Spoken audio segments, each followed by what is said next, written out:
ഇപ്പോൾ കിട്ടിയ മറ്റൊരു വാർത്തയിലേക്ക് പോവുകയാണ്. പാലക്കാട്ടെ CPIM ബ്രാഞ്ച് സെക്രട്ടറി ഷാജഹാനെ കൊലപ്പെടുത്തിയ കേസിലെ ഒന്നാം പ്രതി നവീൻ മരിച്ച നിലയിൽ ബംഗളൂരുവിലെ ഫ്ളാറ്റിൽ മരിച്ച നിലയിൽ കണ്ടെത്തുകയായിരുന്നു. വിശദാംശങ്ങളുമായി ഇർഫാൻ ഇബ്രാഹിം സേട്ട് ചേരുന്നുണ്ട്. ഇർഫാൻ, ഏതെങ്കിലും തരത്തിലുള്ള ദുരൂഹത ഈ ആത്മഹത്യയുമായി ബന്ധപ്പെട്ട് പോലീസ് ആരോപിക്കുന്നുണ്ട്. പോലീസ് സംഭവസ്ഥലത്തേക്ക് തിരിച്ച മറ്റു വിശദാംശങ്ങൾ കൂടി.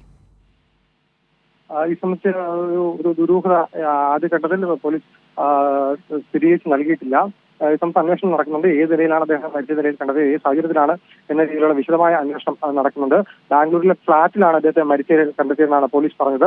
കേസിലെ വിചാരണ നടപടികൾ നടക്കുന്നതിനിടെയാണ് പ്രതിയുടെ മരണം. വ്യക്തിപരമായും രാഷ്ട്രീയപരമായും വൈരാഗ്യത്തിന്റെ പേരിലാണ് നവീന്റെ നേതൃത്വത്തിലുള്ള 12-അംഗ സംഘം മരുതറോഡ് ബ്രാഞ്ച് സെക്രട്ടറിയായ ഷാജഹാനെ വെട്ടിക്കൊലപ്പെടുത്തിയത്.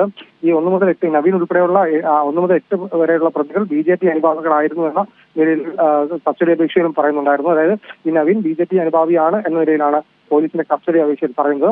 ഇപ്പോൾ ഈ ഒരു സാഹചര്യത്തിലാണ് ഈ നവീനെ കേസിന്റെ വിചാരണ നടപടികൾ നടക്കുന്നതിനിടെയാണ് ഈ ഒന്നാം പ്രതിയായ നവീനെ ബാംഗ്ലൂരിലെ അദ്ദേഹത്തിന്റെ ഫ്ളാറ്റിൽ മരിച്ച നിലയിൽ കണ്ടെത്തിയിട്ടുള്ളത്.